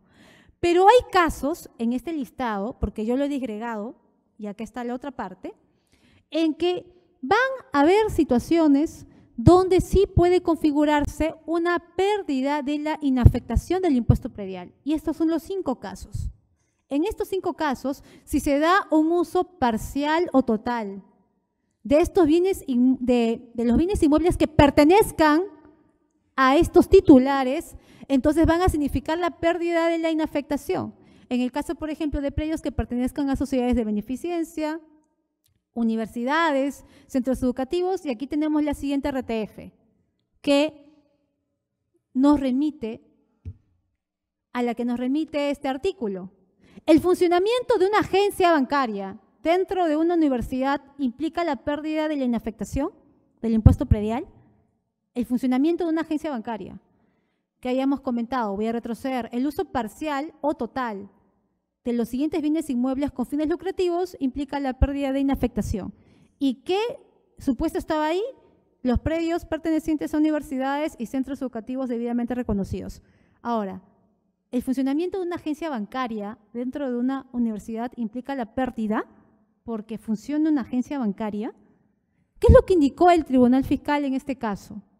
Indicó, claro, en este caso la municipalidad había fiscalizado y observó que dentro de esta universidad, no vamos a mencionar el nombre, aunque creo que aparece en la RTF, observó que había pues una agencia bancaria y también había un comedor, está bien, un comedor. Pero respecto de la agencia bancaria, había mencionado y decía, oye, pero aquí hay una finalidad lucrativa. Claro, pues es un banco, es una finalidad lucrativa, de hecho que la hay. a lo que dijo el contribuyente de que, un momento, aquí el contrato no hay ninguna contraprestación en este contrato, ellos están ahí de manera gratuita, yo no les cobro nada por estar ahí. Es más, yo he dicho que vengan aquí porque facilitan el pago de los estudiantes. Yo no estoy lucrando, ellos están aquí para que faciliten el pago. Son como servicios complementarios que da la universidad. Entonces, para resumir, el Tribunal Fiscal lo que indicó fue lo siguiente, que exactamente se van a tratar de servicios complementarios a los servicios educativos que va a brindar una institución educativa, en este caso las universidades. Y más aún, pues porque la municipalidad no logró acreditar este fin lucrativo. Al final no se puede presumirnos, al final no aplicó un tema de presunción de una finalidad lucrativa. No logró demostrar, en este caso la municipalidad, que se haya configurado aquí una finalidad lucrativa. Y adicionalmente la RTF que observamos abajo, la 1475-4-2016, bueno, el 4 es la sala, ¿no? 2016 es el año en el cual se da. Ahí se habló de los servicios universitarios. Creo que respecto a esta pero no he colocado todo el párrafo completo para poder también incluir otras. Y de respecto a los servicios de comedor, que también indicaba que por un tema de facilidad para los estudiantes, pues también habían ese tipo de servicios. Y en este caso el Tribunal Fiscal indicó que sí, pues también podía ser válido y que no implicaba la pérdida de inafectación. Ahí la pregunta sería si es que de repente terceras personas no podrían hacer uso de la misma y si realmente se configuraría o no una finalidad lucrativa. Pero igual no fue algo que logró demostrar en ese momento la municipalidad correspondiente. Pero bueno, incluso, y aquí también hay un dato interesante, es que si en caso, y lo menciona el Tribunal Fiscal, porque así como está diseñada la norma, uno puede concluir que la inafectación, por tener un uso parcial, ¿no?, para fines no propios de la institución, implica la inafectación total, ¿no? O sea, la pérdida de la inafectación total. No, más bien en estos casos, si ustedes leen la RTF, también el Tribunal Fiscal se puso en el supuesto de que quizás haya algún tema lucrativo u oneroso respecto a la extensión cedida a esta agencia bancaria. Y decía que en todo caso se podría determinar la extensión de lo que está ocupando esta agencia bancaria con el fin de determinar el impuesto predial. Es decir, no habría tampoco una inafectación, una pérdida de la inafectación total. Podría ser incluso parcial, y es lo que indica el Tribunal Fiscal en este RTF. Bueno, aquí tenemos otras deducciones que se pueden hacer respecto de la base imponible. Una cosa es la inafectación. En estos casos sería una inafectación legal, lo que hemos mencionado anteriormente, ¿no? Y estas son las deducciones. De la base imponible se va a deducir el 50% cuando se configuren estos supuestos. Por ejemplo, los predios rústicos destinados y dedicados a la actividad agraria. Porque, ojo, el predio rústico va a gozar de una deducción del 50%, del 50% de la base imponible, es decir, va a pagar menos impuesto predial cuando sea un predio rústico, pero debe estar destinado y dedicado a la actividad agraria. ¿Por qué se precisa eso? Porque en la práctica no todo predio rústico realiza actividad agraria. Puede haber un predio rústico que no desarrolle actividad agraria, entonces ese predio rústico no está comprendido en esta deducción. Y adicionalmente aquí también hay otra formalidad para que este predio rústico pueda gozar de esta deducción del 50%, sino que adicionalmente a estar destinado a una actividad agraria no debe estar dentro de los planos arancelarios de áreas urbanas.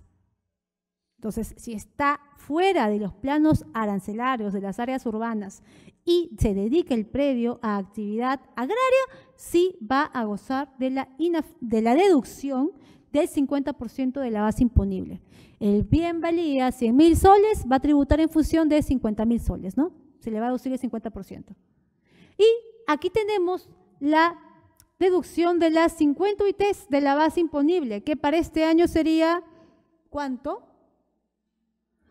Ahí hay un error, ¿cierto? A ver, ¿quién se ha dado cuenta de ese error? Las 50 UITs para este año una UIT es 4.200, ¿no? ¿Cuánto sería el valor de las 50 UITs? 210.000, ¿cierto? No 21.000. ¿210.000? ¿Sí? Está bien, 50 UITs, 210.000. Ahí lo coloqué adrede para ver quién se daba cuenta. Entonces es 210.000. Los pensionistas o la persona adulto mayor. Qué importante porque lo primero que estaba en la norma eran los pensionistas. Se incluye luego al adulto mayor. Claro, porque lo que hemos comentado en un inicio, existe una política pública nacional a favor de este sector vulnerable que serían los adultos mayores. Claro, no solamente sector vulnerable serían los adultos mayores, sino los niños, madres gestantes, ¿no? Claro. Pero en este caso la norma estableció para los adultos mayores. Y en esta norma, que sería la ley 3490, no solamente se da esta deducción de las 50 UITs para los adultos mayores, sino esto es una norma que contiene una serie de políticas públicas a favor de los adultos mayores, como potenciar el tema de los CIAM, trato preferencial, entre otros supuestos más. Pero lo que nos interesa ahora es respecto al tema tributario. Entonces, ya ahora tenemos los mismos requisitos que establecía la Ley de Tributación Municipal, pero ya aplicable a la persona adulto mayor y no solamente al pensionista. ¿Desde cuándo al adulto mayor? A partir del 1 de enero del año 2017, porque ha sido una norma emitida el año 2016. ¿Por qué preciso esto? Porque ha habido casos donde adultos mayores han solicitado la inafectación al impuesto predial desde años anteriores, porque decían, yo desde el año 2016, desde el año 2015, ya tengo 60 años, entonces no debería pagar desde el año 2015 el impuesto predial. Mi predio vale mucho menos de 210.000 soles. Bueno, obviamente en esos años la UIT era menos, ¿no? Para este año es 210.000 soles. Pero las 50, bueno, no sé si les estoy confundiendo, pero para el año 2015 obviamente la OIT era menos, ¿está bien? Para empezar.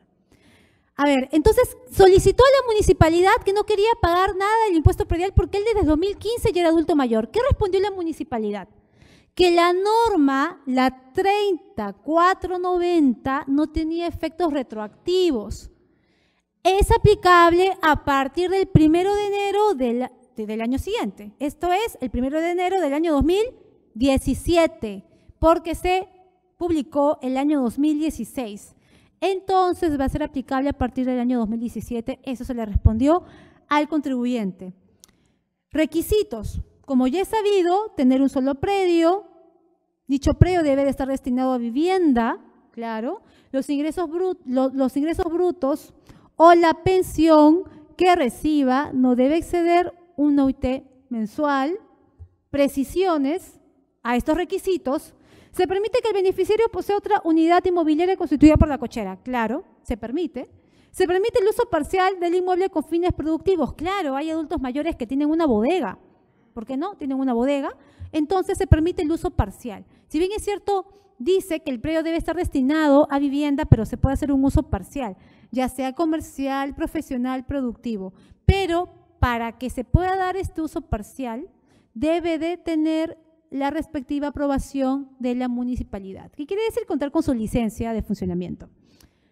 Pregunta, porque esto hace poco lo he visto, bueno, ya esta RTF determina que es el 1 de enero del 2017 la vigencia de esta ley respecto del adulto mayor. Pregunta, si tiene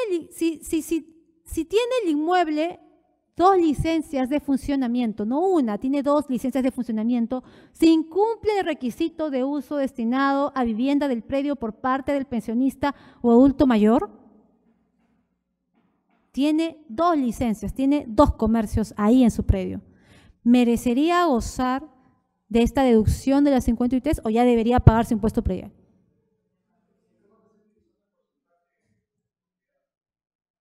Bueno, fíjate que esto lo propuse ahí porque se me consultó eso, ¿no? Se me había consultado.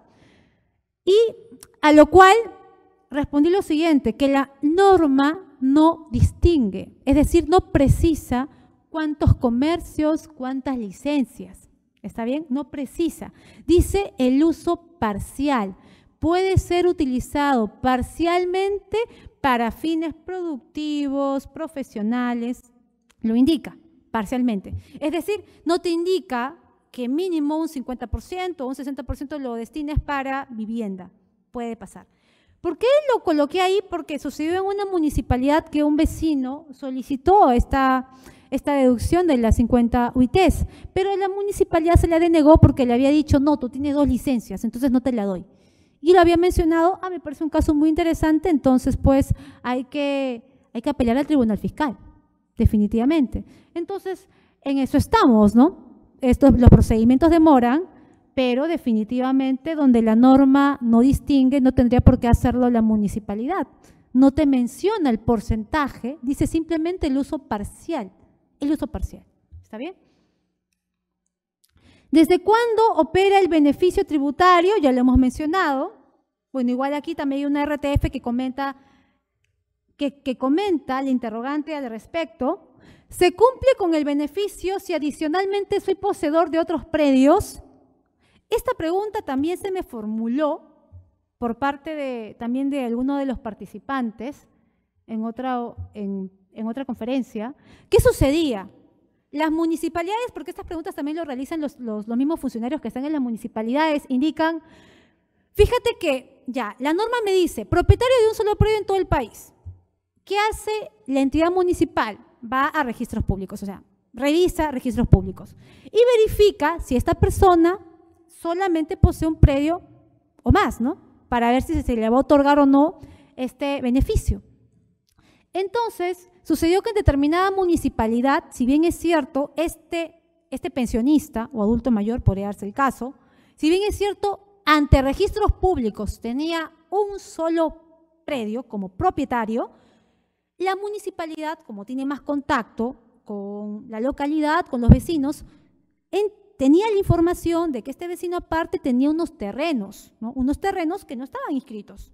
Porque puede pasar, aquí de repente hay muchos que tienen terrenos y que no están registrados en la SUNARP y que tienen una constancia de posesión o es una cooperativa que emitió estas constancias, entonces ahí está, ¿no? Tiene su constancia de asociado, ya, ahí está.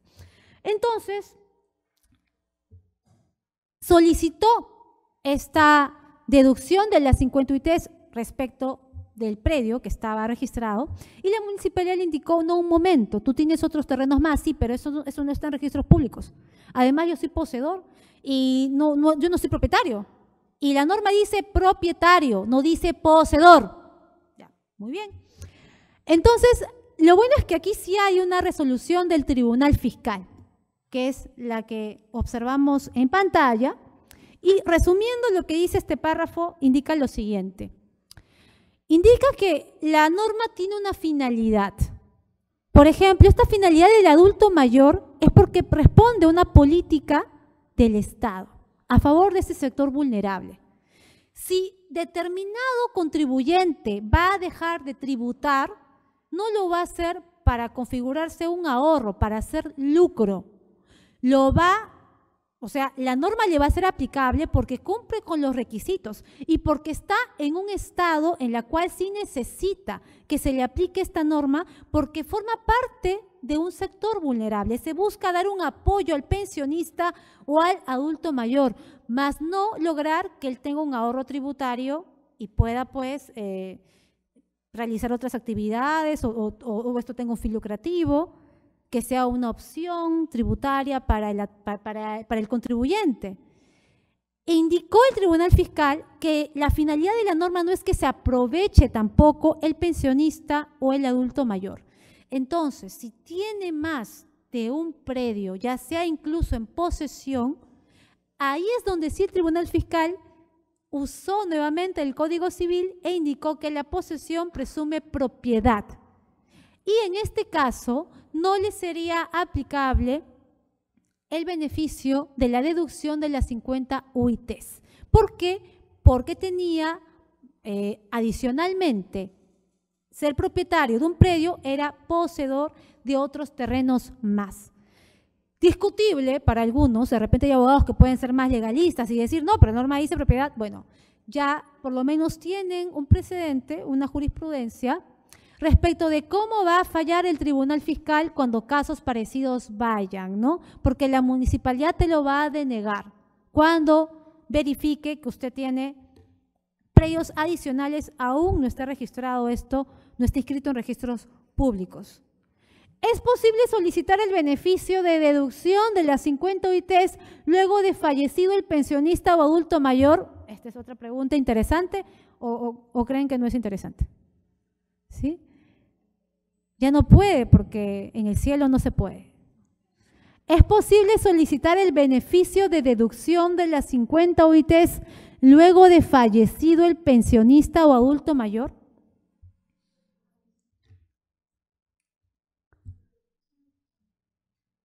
Fíjense que en este RTF también nos menciona esto, ¿no? Me gustaría leerlo, pero también aquí no puedo observar muy bien, bueno, tema de la vista, pero lo resumo de la siguiente manera. Lo que observamos en ese párrafo, que también ustedes pueden dar lectura, es lo siguiente. En que en el presente caso sucedió, pues, que los hijos o la sucesión indivisa quería, pues, solicitar este beneficio, indicando que, en este caso, el causante, el padre, que había fallecido, ya tenía la condición de pensionista, ¿no? Es decir, contaba con su resolución, todo ello. Supongamos que sería, pues, del año 2010 o 2013, o sea, muchos años atrás, ¿ya? Entonces, este sujeto, que ahora es el sujeto pasivo, la asociación indivisa, decía, pues, un momento, nosotros por ignorancia, el causante, nuestro padre, no solicitó en vida este beneficio de la deducción de las 50 UITs. Y ahora nosotros como asociación indivisa, pues asumimos los pasivos, en este caso las deudas tributarias que tenga el causante. Allá, fíjate, está asumiendo un pasivo que tiene el causante. Entonces, si asume un pasivo, también podría asumir ciertos derechos que pudo haber tenido en vida el causante.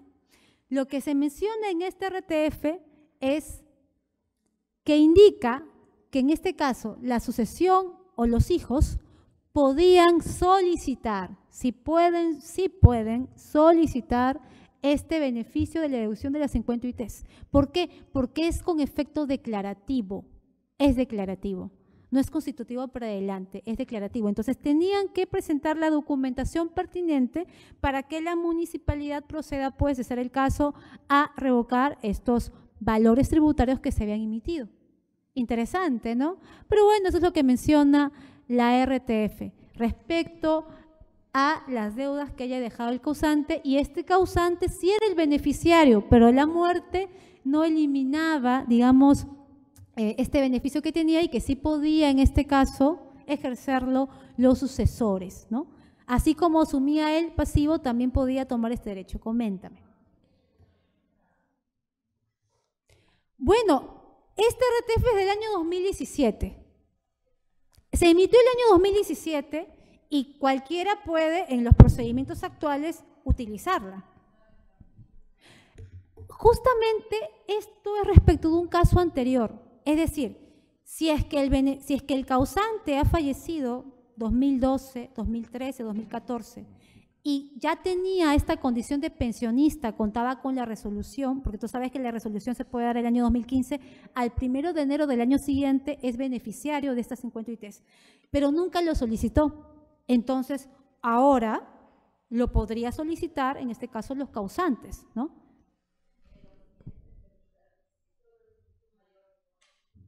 Bueno, es a partir del año 2017. Sería respecto a partir del año 2017. Claro, no, porque la norma del adulto mayor es a partir del año 2017. Exacto. Doctora. Han habido casos donde se ha querido hacer un efecto retroactivo de la norma del adulto mayor, pero se ha precisado a través de un RTF que también es a partir del año 2017. Doctora, la deducción de este tributo, como en este caso viene a ser el impuesto predial del adulto mayor, ¿considera usted también que debería ser aplicable en el caso de los árbitros municipales al adulto mayor? Bueno, esa es interesante pregunta. Es una política tributaria de carácter ya municipal, local, que tienen que observar en este caso las municipalidades. Claro, va a hacer esto por ordenanza. Me ha pasado que me han consultado el adulto mayor, por ejemplo, quería que también pues se le exonere del pago de los árbitros municipales. Considero que la municipalidad debería analizar el impacto a nivel de la recaudación tributaria que puede surgir con esto. No todas las municipalidades han emitido ordenanzas que den, digamos, que estén en la misma lógica que la ley, ¿no? Que es la que estamos mencionando ahora.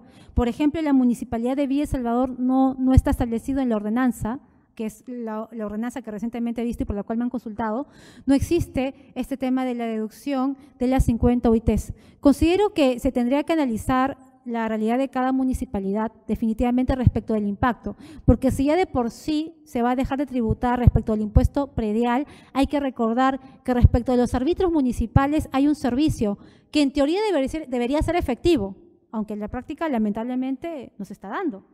Pero entonces, si es un pago que se va a realizar y debe ser efectivo o potencialmente efectivo, porque también ha habido casos donde la persona dice yo me voy de paseo o yo me voy de viaje, sí, pero toda la estructura logística del tema de barrido, limpieza, serenazgo estuvo ahí disponible para usted. Entonces también la potencialidad o el servicio efectivo igual indica de que se tiene que pagar en este caso los arbitrios municipales. Doctora, ¿y quién supervisa el tema de los árbitros municipales, el cumplimiento por parte de la municipalidad? Porque, como usted bien dice, son tres, ¿no? El Parques y Jardines, Serenazgo. También puede ser barrio de calles. Algunas municipalidades cobran un cuarto arbitrio por barrio de calles. Me parece que La Molina cobra también por barrio de calles. Pero ¿quién supervisa que estos servicios se den efectivamente al titular de un determinado predio? Porque, la verdad es también, en muchos distritos no se cumple con ello. Entonces, uno podría pedir inclusive la exoneración de ese servicio porque no se está cumpliendo con este servicio, ¿no? Fíjate que he observado, por ejemplo, en la municipalidad de La Molina, ha habido un caso en el cual los vecinos muy bien organizados han colocado cámaras de videovigilancia, por ejemplo, no cámaras, en la cual han podido sustentar con medios probatorios que el camión recolector de basura no pasaba por ahí. Pero una cosa es que tú digas no barre en mi calle y otra cosa es las pruebas con las cuales das, ¿no? Entonces ellos lograron manejar las pruebas respectivas para luego solicitar esta exoneración de los árbitros municipales, razón por la cual con las pruebas que se habían dado la municipalidad no había procedido al respectivo cobro, y es porque habían estos materiales probatorios. Ahora, ¿quién se encarga en este caso de controlar? Bueno, en primer lugar, siempre hay un órgano de control interno en todas las municipalidades. Estamos hablando de fondos públicos y no es cualquier fondo público, es un fondo público que debería ser destinado exclusivamente a esa actividad. Principio de provocabilidad del costo, a diferencia del impuesto predial que necesariamente no va a estar destinado a una actividad en concreto, ¿no? Lo otro también en este caso es poder cursar una comunicación a la Defensoría del Pueblo, que también, si bien es cierto, sus informes no son vinculantes, pero por ahí también puede tener una incidencia. Y por otro lado, también tenemos a la Defensoría del Contribuyente, ¿no? A la DEFCON, que también, por otro lado, podría quizás emitir algún tipo de informe para poder, en este caso, comunicarse con la municipalidad. Pueden haber diferentes vías para hacer un control respecto de cómo la municipalidad está manejando estos fondos. Sucede que los vecinos se quejan, pero lo importante es poder materializar esto en documentación y, sobre todo, poder tener los elementos probatorios, porque muchas veces se pueden realizar quejas o reclamos, entendiendo queja o reclamo no como los recursos impugnatorios, ¿no? Que es la reclamación y la apelación, que sí son jurídicos, entendiendo lo otro más como un tema de petición o reclamo por parte de los ciudadanos de que la municipalidad no está cumpliendo con los servicios públicos por los cuales cobra. Claro que la municipalidad, por otro lado, también va a decir, tengo una cartera de morosidad, hay municipalidades donde hay una alta tasa de morosidad y hay vecinos que dicen, yo sí pago todo, mi otro vecino no paga nada. Y sin embargo, el arbitrio de limpieza pública beneficia a toda la avenida. Serenazgo beneficia a todos. Es más, el arbitrio de Serenazgo de Miraflores, por ejemplo, todos los fines de semana, Parque Kennedy, llenísimo, ahí hay personas de diferentes distritos y si alguien pretende robarte, sustraerte algún bien de tu patrimonio, Serenazgo no viene y no te dice sácame tu DNI para ver si eres miraflorino o no, tiene que proteger a todas las personas que están ahí. Entonces, claro, van a beneficiarse también personas que no necesariamente tributen en ese distrito. A ver, ya estamos culminando. Esto se ha vuelto a congelar un poco, me parece. Esto es respecto al beneficio de las 50 UITs. Ahí estábamos quedando. Y bueno, ya estamos, me parece, culminando. La pérdida del beneficio de deducción de las 50 UITs es reclamable o apelable.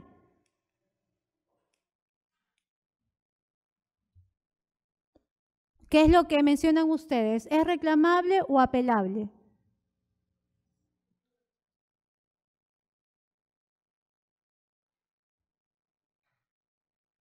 A ver, por favor, la participación, no solamente consultas. No hay ninguna respuesta correcta, acá todos estamos para aprender. Primero hay que entender qué se entiende por reclamación y por apelación. La apelación se da en virtud a que el contribuyente ha presentado alguna solicitud no contenciosa, ¿cierto? Prescripción, podría ser, una inafectación, claro. Si me declaran improcedente o me deniegan una solicitud de inafectación, ¿qué puedo hacer? Apelar, ¿cierto? O reclamar, apelar, claro. Para reclamar hay un listado de actos reclamables que están en el Código Tributario, no en la Ley de Tributación Municipal. Estos actos reclamables son los valores tributarios, la resolución de determinación, ¿no? Por ejemplo. Pero en este caso sucede de que en el presente caso de este RTF sucede que la municipalidad de oficio verificó que este contribuyente incumplía con alguno de los requisitos. Ya no cumplía con los requisitos que habían originado que él goce de la deducción de las 50 UITs. Entonces, de oficio, le declara la pérdida del beneficio de la deducción de las 50 UITs. El contribuyente lo que hizo en su caso fue apelar, pero lo que indicó el Tribunal Fiscal es que le corresponde reclamar, porque en este caso esta pérdida no ha tenido como origen una solicitud previa del administrado, fue una acción de oficio que realizó la propia entidad. Entonces, ahí correspondería una reclamación. Requisito de única propiedad, la cochera, ¿no? Ahí está. Pero en este caso, ¿qué sucedió? Que la cochera era un bien inmueble diferente a la vivienda y está ubicado en otro distrito. Entonces, ya ahí se indicó de que no podía gozar del beneficio de la deducción de las 50 UITs, pues, porque más aún la cochera todavía era otra unidad inmobiliaria y estaba en otro distrito. Entonces, en este caso el contribuyente quería, pues, de alguna manera tratar de estar en el supuesto normativo, indicando, pues, como el supuesto normativo dice que también puede estar en este caso comprendido por la cochera, olvidó de que en este caso la cochera era una unidad inmobiliaria diferente y todavía adicionalmente ubicada en otro distrito.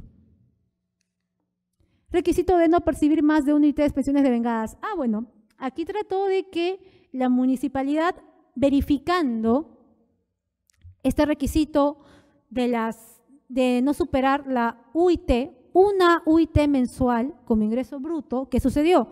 Que este pensionista había presentado, pues, sus boletas de lo que había percibido y que superaban la UIT vigente.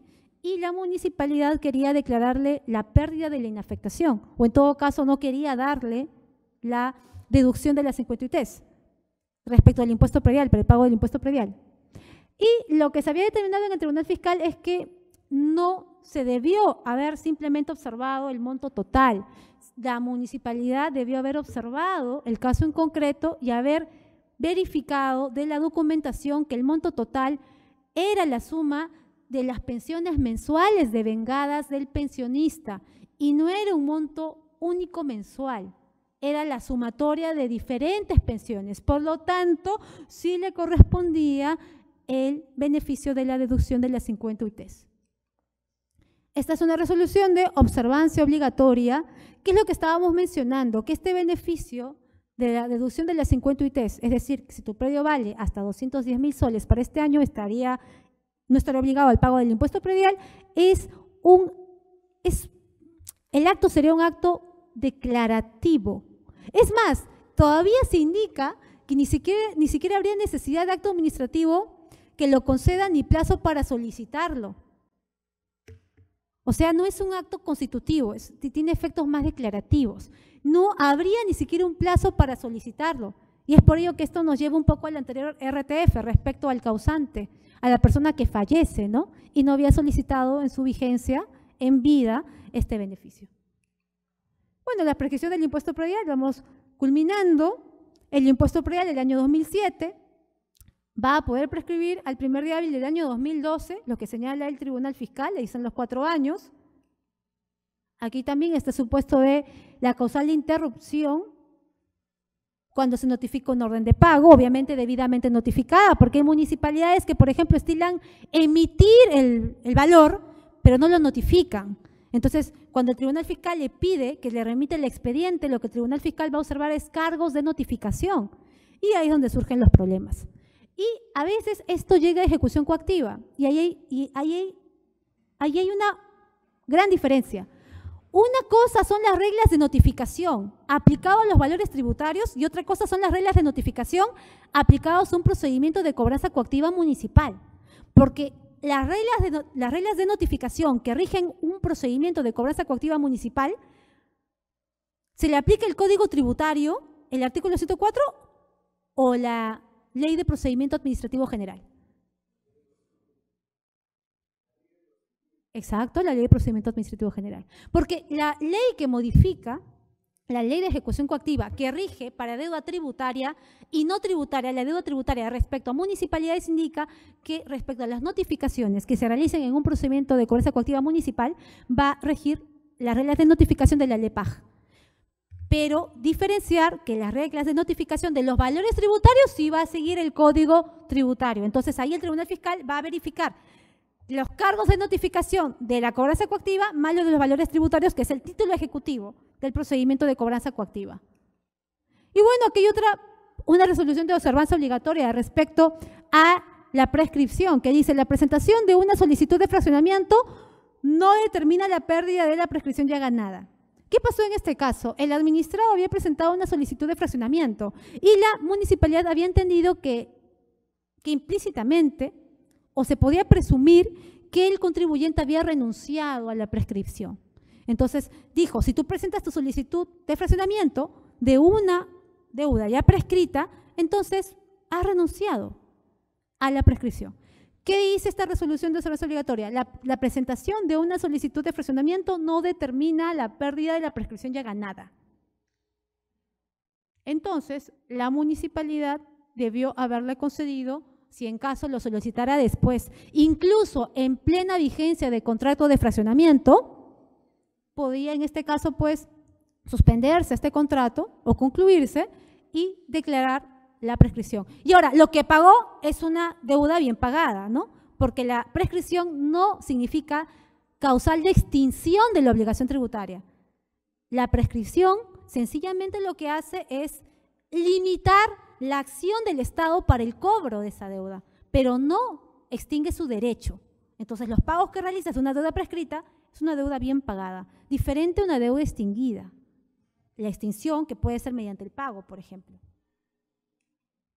Bueno, aquí tenemos algunas causales de suspensión. Para la interrupción del plazo prescriptorio solo se requiere la emisión de valor tributario. No, se requiere la notificación y esta debe ser debidamente efectuada. Fiscalización tributaria, aquí estoy culminando. Me paso estas diapositivas porque quiero también todavía seguir captando su atención, porque sé que esto también puede ser un poco cansado, venimos de diferentes entidades públicas y sé que también tenemos que realizar otras labores en casa. Reserva tributaria importante cuando se realizan las cajas móviles en diferentes distritos. No estar perifoneando, por favor, el vecino tal debe tanto de deuda. Hay una reserva tributaria. Yo he visto que algunos incluso han sonreído por aquí, pero hay distritos, hay entidades públicas donde perifonean y hacen lo que se llama cajas móviles, ¿no? Mediante las agencias municipales, por ejemplo, o van a determinados lugares donde saben que de repente el vecino no tiene tiempo o posibilidad para ir a la municipalidad, ¿no? Que está en la parte céntrica quizás del distrito, y lleva las cajas móviles y va y perifonea, indica el vecino tal, debe tanto por impuesto predial, pase a pagar. Hay que tener mucho cuidado, hay una reserva tributaria y esto está en el Código Tributario también. Y de la misma forma, está dentro de los deberes de las entidades que realizan actividad de fiscalización. También está en la LPAG, en la LEPAG. ¿Está bien?